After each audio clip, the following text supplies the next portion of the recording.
অনেকদিন ধরে একটা লুক রিক্রিয়েট করতে যাচ্ছি, তো আজকে ফাইনালি করে ফেললাম। হ্যালো এভরিওয়ান, আসসালামু আলাইকুম। দিস ইজ পিয়ন্টে and professional makeup artist. So কেমন আছো?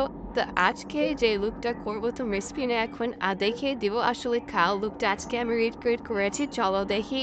আচ্ছা, এর নাম হচ্ছে মমিনা ইকবাল। তো এই রিসেন্টলি হচ্ছে একটা মানে আগে অনেক সিরিয়াল করেছে, এবার হচ্ছে আরেকটা ওর হচ্ছে এই আরেকটা। তো কেমন লাগবে তোমরা অবশ্যই আমাকে জানাবে। আর মোটামুটি আমি পড়েছি কারণ উই মেয়ের ফেসটা মানে মমিনা ইকবাল যে অ্যাক্টর, তার লুকটা হচ্ছে মেবি আমার মতো গোল। সো এই জন্যই আমি বিশেষ করে এই লুকটা রিক্রিয়েট করেছি। তো তোমরা বলবা লুকটা কেমন হয়েছে।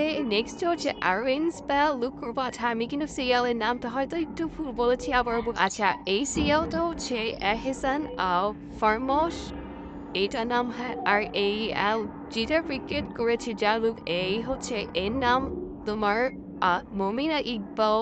মুসলিম পাকিস্তানি সিরিয়াল অবশ্যই। তো তোমরা দেখো সিরিয়ালটা মজা পাবা। আর আল্লাহর সাথে আমার এই লুকটা একটু দেখবে কষ্ট করে। টাটা, বাই বাই, আল্লাহ হাফেজ।